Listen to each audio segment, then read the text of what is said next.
Hello ladies and gentlemen, this is Blue Maximo and I'm here taking a look at Ragnarok Oddysey Ace. This is going to be a hard one, I'll tell you that much. So, I actually got this game early thanks to some luck and some people at 1PR. I've played for about 15 hours. Yeah, that's a lot of time. A lot of time for a game I only got like 3 or 4 days ago, good lord. I know my usual series are more first impressions because I usually don't have the time to do anything else. But when I get the time to do a more thorough look at a game, I usually like to do that. So we're doing that then. So, 15 hours in. Yes, this is my character. Paper bag on the head. This is the costume I used in the original Ragnarok Oddysey too, so this kind of felt appropriate. So we're here in Fort Farthest, which is basically the game's hub world. And you go to different people to do different things. So let's go to the tailor. Now, a little bit of a warning for you. I haven't actually hit the new content as of Ragnarok Oddysey Ace. That's in Ragnarok Oddysey Ace, I should say. Because I'm kind of stuck. I've been stuck on this boss fight for over an hour and I can't get past it, so I decided to just give up and start from here. Hairstyles don't actually differ at all when I'm wearing the bag hat. That's kind of amazing. Same with faces. Skin color's different though. You can make your own character at the beginning of the game and then you can just change it there, which is pretty nice. Come over here to the item shop, which is visual accessories. Pretty cool. Also, there's an absolutely ridiculous one here. Yep. Round the corner of love, piece of toast in your mouth. Don't know why that is. Also, BGMs. Or background music. Some from Ragnarok Online, some from Ragnarok Oddysey itself. It's kind of nice that you can buy that stuff. You can also dye stuff there that look different. Come over to the tailor shop. Now, every outfit that you can get comes with a specific amount of slots that you can put cards into. You can have 8 cards on your equipment, and each of those cards also takes up some, I don't know what they would call it, energy. And if you completely fill up your energy before you fill up your equipped cards, you can't equip anymore. And you can use this girl to upgrade your outfits. The outfits also come with some specific, like, cards in them, at least one specific card. So this one comes up with tension up level 1 as a card. I'll explain them when I get back in. You can also dye stuff here. We've also got this weaponsmith. And he sells all the weapons you could possibly want, except you don't really want these because you can find better and just random drops. So there are different weapons, and they all have their own abilities. Usually restricted to their own classes. You can't equip a weapon that... You can't equip a weapon that's for another class, unfortunately. It'd be kind of interesting to see that. You can also refine weapons, basically makes them just a tiny little bit stronger. But you've also got these weapons here. I can't remember exactly what they're called, but they have what these called these made-to-order goals. Made-to-order goals basically require you to do something, and then once you've done that, it'll apply a specific bonus to the weapons. So you can eventually make these weapons kind of powerful, but the two that I've found really aren't worth the effort compared to my current weapon, which is currently 114 attack. So, yeah, that's that. I like it when things do big text like that, like NPCs do big text like that. If we just come in here, we've got Mr. Quay. I don't know if that's how you say that. To accept cards from Nier. You can actually... This is like one of the only games that's come out recently that uses Nier to do anything, really. Kind of depressing, I guess. I love when they do big text. It's so silly. I just can't help but laugh every time I see it. You can also come over here to change the background music for the fort, which is kind of cool. You can also come here to change your equipment.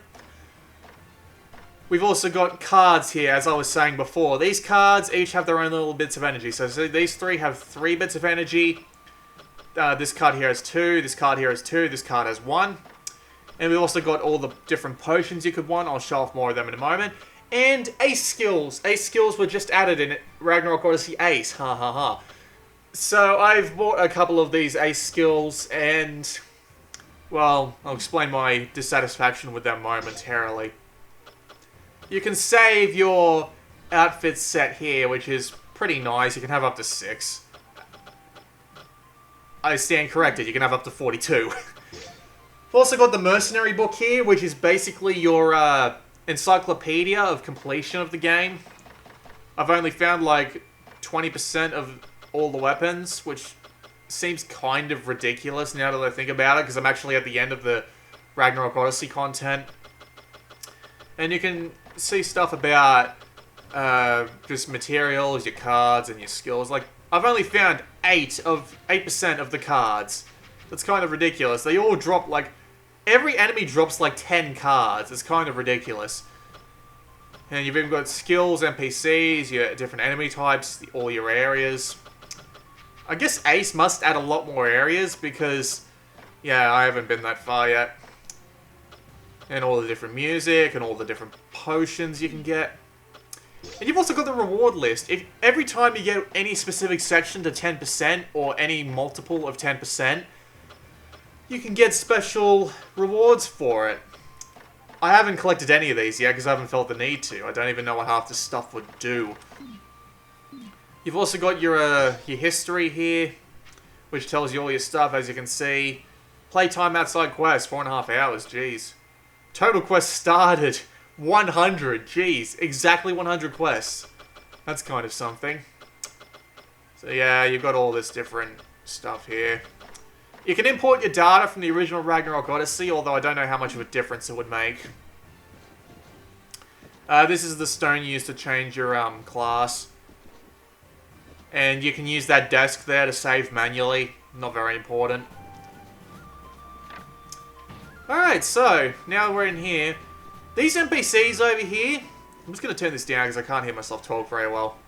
These NPCs over here are basically the only NPCs that give story. If you ignore these 3 NPCs, the story only comes in like these really small events that do not have any connection whatsoever if you haven't actually talked to them, which is kind of silly. The story's a bit thin on the ground. I kind of like it, admittedly, but it all feels a little bit generic. It's just a bunch of people trying to take out some giants, which is, you know, yeah. And over here we've got the billionaire pot. The billionaire's pot, why is it called the billionaire's pot? I will never know. The billionaire's pot lets you just throw weapons into the pot. And if you throw in enough of a specific type of weapon, or a specific type of item, or card, or whatever, take your pick. If you throw in enough of any particular card, it'll basically give you some items. So, as you can see, throwing away some of these cards has given me a couple of new potions. This doesn't really seem to be worth the effort, in my view. I don't seem to get anything useful from it. Like, let's just throw in a bunch of these, because I don't know when I'm ever going to be using these. Farcon, yeah. Press start to accept the reward, yep. Yeah, it's just a bunch of random materials. Not really worth the effort. I guess if there's different types of items, you can put them in and they might get different results, but I can't see whether that would be worth it or not. Alright, so let's just go and check out these 3 counters here. The card counter lets you buy cards and also ace skills. To buy ace skills, you need proof of expertise, which you pick up at random off specific enemies, or I don't even know if it's specific, to be honest. You could just pick it up off anything. You can also trade for different cards here. So there's not much to talk about there. You can also sell stuff, like, everywhere. You know, actually, I saw that I have a specific type of card here that I might want to try and equip, but I'll worry about it later. Okay, so we've got a potion counter here, which sells you potions. You can buy different potions that do different things. For example, this restores a lot of SP, which is a Daneslav mode. We got AP, we got HP potions, we got tension potions. I have no idea what tension does. I really don't. You got your typical ailment cures, you got your cure everything. You got your temporary prevent bind and frozen. And you can also increase your max HP for 1 knockdown. It's alright. Except I just wish that you could carry more potions, because only carrying around like 1 of each massive potion or 2 of each massive potion is kind of weak. So, here we've got the quest counter, which puts out your quests. As you can see, there are 3 extra chapters in Ragnarok Oddysey Ace, and there is also the Tower of Yggdrasil, which is basically a random dungeon. You don't get those until after you've beaten the Ragnarok Oddysey content, which really annoyed the crap out of me, because on my Ragnarok Oddysey game, I only ever made it to chapter 4, and I managed to blow through chapters 1 through 6 in like an hour each, so it's just kind of annoying that I can't play the Tower of Yggdrasil to give me at least a little bit of variety, because this game has absolutely no variety whatsoever in its missions. Just to prove my point, I'm going to go to chapter 7 and go to one I haven't finished yet. This'll do. Also of note is that... I'll have to cancel it to do this, won't I? I'll pick that mission again. But basically, you get helpers in this game. This is new from Ragnarok Oddysey, because I know perfectly well this wasn't in Ragnarok Oddysey, otherwise I would have done fine. You can pick 2 different AIs to help you in your quest. Unfortunately, for 90% of them, they're all dumb as bricks. They are the most retarded AI you've ever seen. The boss fight I'm stuck on, if you pick any of these whatsoever, they will literally just run into the lava that's on the floor in the middle of the room, and they will stay in there and die repeatedly. They are idiots.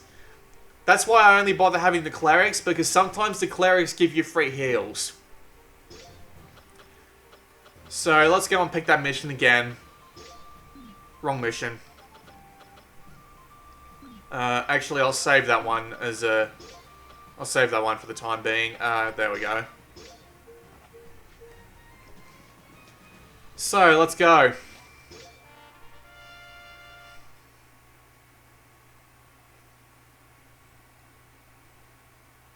Very quiet loading screen. Also, you got your little hints down there, but...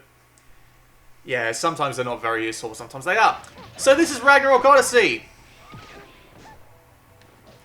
You move with the left stick, control the camera with the right stick. Triangle is your main attack. Square is your dodge.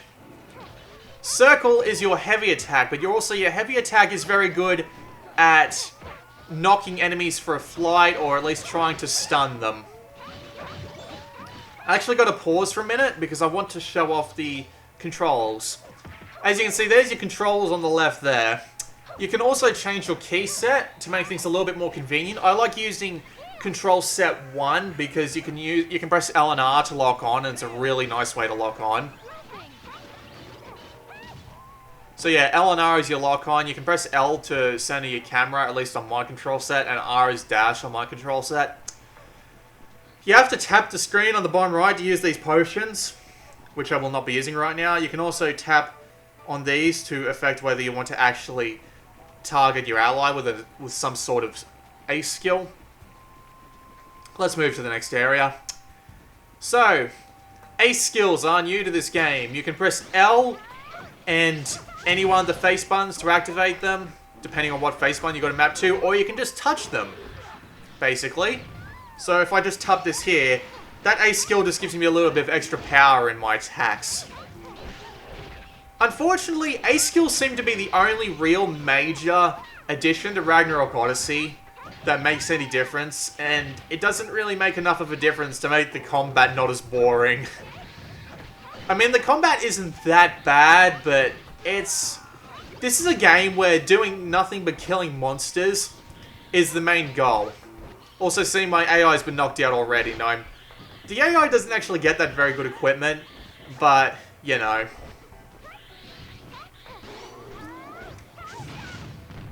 Also, note you get stun-locked really easily in this game, that's its main problem.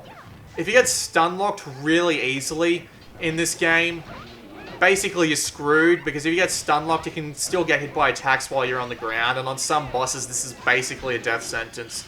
Free heal from the clerics right there.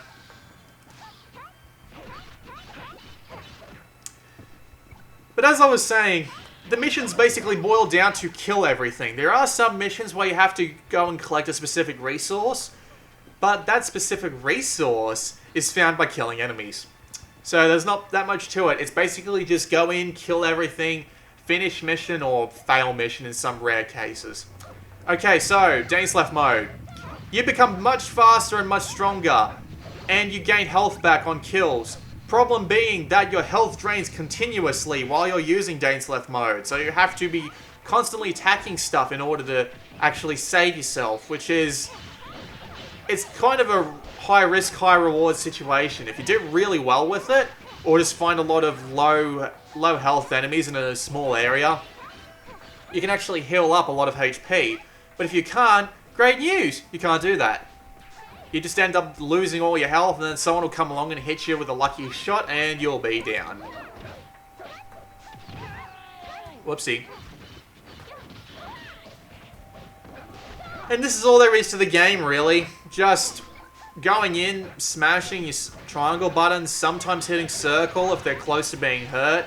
You can usually tell how close they are to being stunned by the lock-on circle. If their lock-on circle is red, it usually means that they can be stunned with a circle attack. Otherwise, don't even bother, just spam triangle. That's really all there is to it.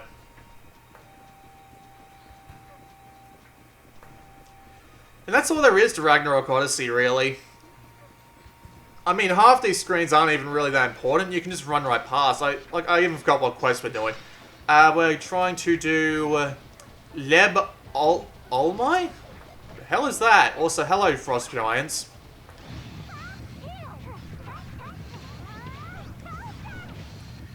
Thankfully, being in Dane's Left mode also makes you knockback proof.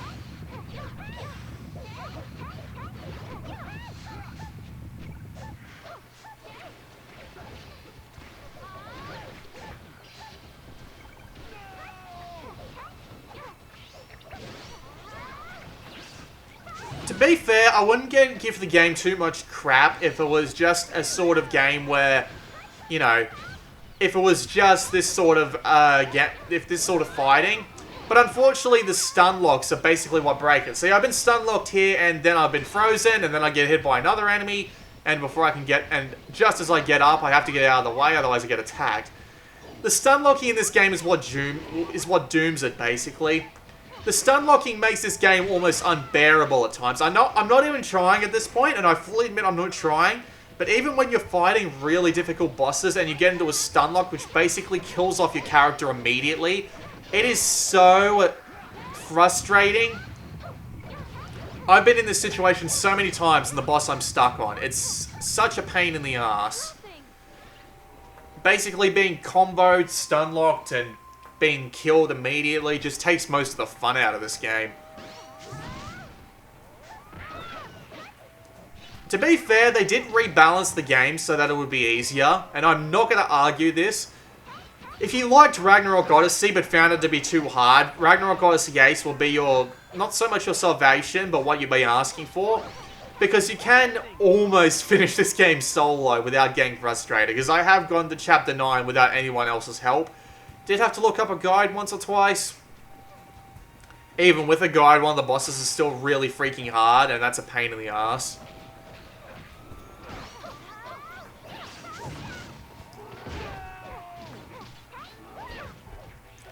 So they did rebalance the game. Unfortunately, some of the bosses still seem to have this really annoying tendency to just stun lock you, chain you endlessly. See, I'm just being constantly stun locked, and it's annoying the shit out of me. This game is basically stun lock the game, and the problem is, unless you put a ton of bonuses into stun locking enemies, you can't stun lock anything. And by the way, I have tried 4 of the other classes, like at least tried them, and their modes aren't really different. They're just the same sort of thing. Some of them are ranged, some of them aren't. I don't find this game to be really that fun.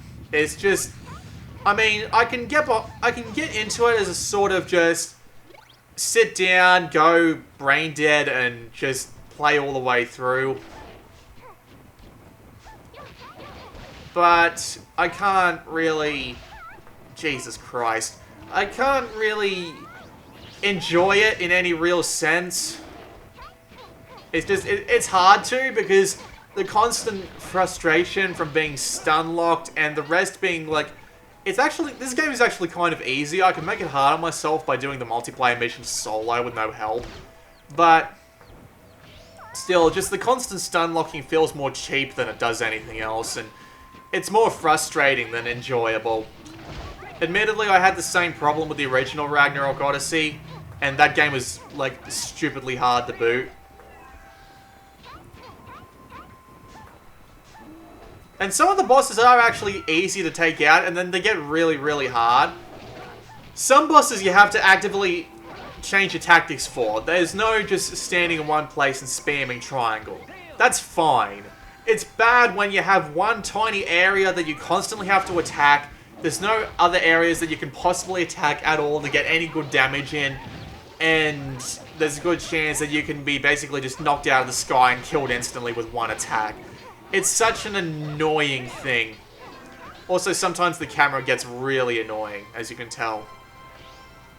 Sometimes the screen just gets so filled up with crap you can't see what you're doing, and that's annoying. So, we're done. I'll do the boss fight that I wanted to do, that I almost did in the previous chapter, just to show off the big boss fights. But other than that, we'll just call it a day after that quest. This game is... Oh, watch this. This game takes a really long time to save. Yeah, that's a really long time to save for some reason. I don't know why.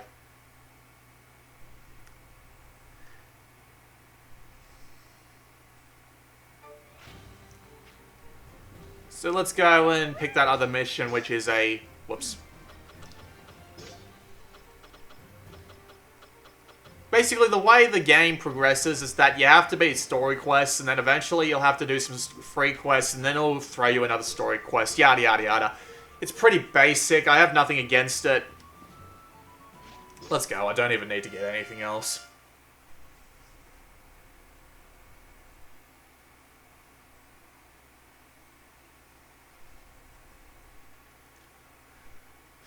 Yeah. Basically, this game bores the absolute tosh out of me. Only when I go completely brain dead can I truly enjoy this game. Like, for most of the missions, what you want to do is you just want to run right past everything that you possibly can. There are areas where you basically just get locked into one tiny, like this. You just get locked into one tiny area and you have to just kill everything to move on. But if you can avoid just fighting monsters, you can just completely skip some areas.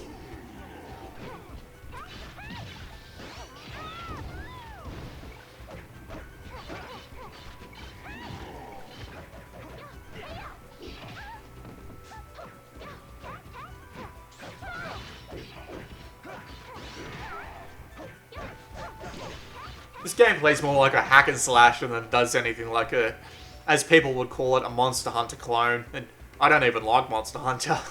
So, alright, let's just make a mad dash for the next area. Skipping the Death Rocks. They call them Death Rocks and not Scorpions. That's a bit odd. This is going to be a lock.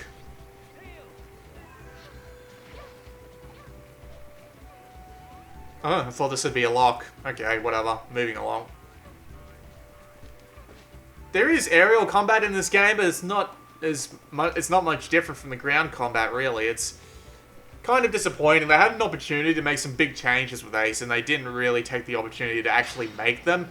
All you really get in this version over Ragnarok Oddysey are a few more quests, which are exactly the same thing, maybe with a couple of new monsters, an almost infinite dungeon. There might be some updates that add daily quests and change stuff, but, you know, it doesn't really change the fact that the base game is just stun-locking, brain-dead button mashing.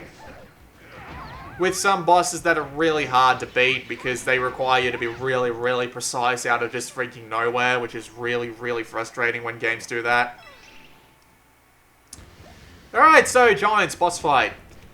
Have you played Soul Sacrifice? Have you played Tukiden? Have you played Monster Hunter? You will recognize how these bosses work. They have overall HP and they also have parts you can chop off. They also have big attacks that you should probably dodge. Also great, I've been no, that's not exhausted. I think that's been... I have no idea what that is. Alright, so Dane's left mode because I'm bored. And these bosses work exactly the same way. Wait for them to do their attacks. Just dodge out of the way, or if you're using Dane's left, don't even bother because you can't be knocked back while you're in Dane's left mode. Might want to get out of this. Never mind. See, both of them are just down. There's nothing you can do to stop them from going down, basically. They will go down a lot. You don't have a choice in the matter. They just constantly just get knocked out. Thankfully, they don't have the same lives you do. You have 3 lives, but the mercenaries can get back up all the time. So, that's why I have them as clerics, because constant free heals is much more valuable in this game than pretty much anything else.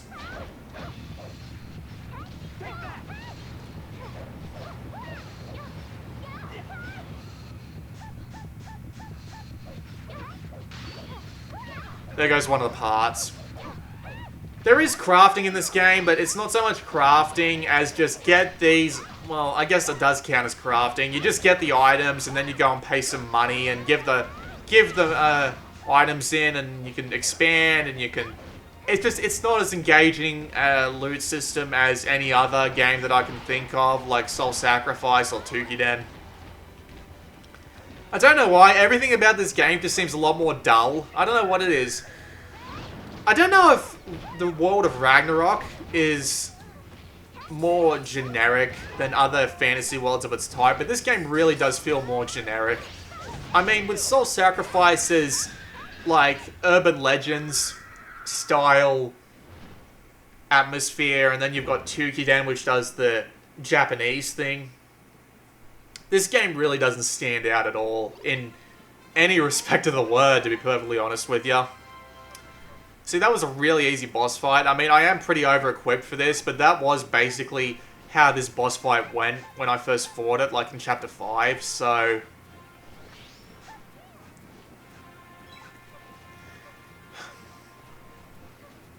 I don't know what else to say about Ragnarok Odyssey that hasn't already been said. The Ace upgrade doesn't really add much to it, at least in the beginning of the game, and I can't imagine it adding much in the end game either.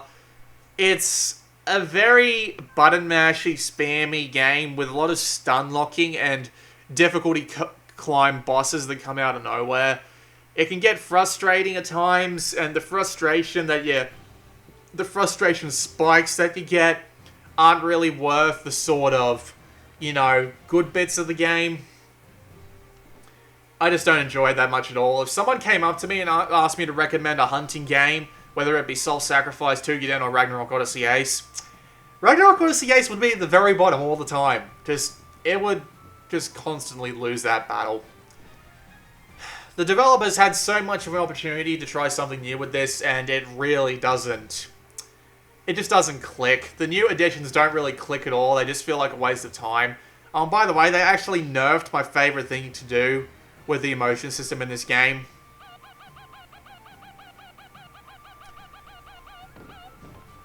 Nowhere near as funny as it used to be.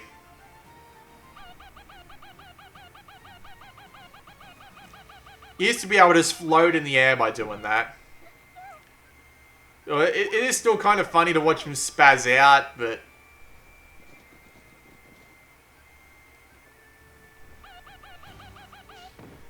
But... Don't look at me like that. You know your game isn't that good. Final opinions on Ragnarok Odyssey Ace. It's not worth the effort to play, honestly. I mean, the additions don't do much at all, really. They're not worth the effort to even try and, you know, use. The rebalancing is alright. You know, it works. It does what it's supposed to. It still doesn't work on some of the bosses, though. Some of the bosses are still absolutely ridiculous. It's And the original game isn't that good to begin with, and they didn't do enough to improve it, so this isn't really worth the $40.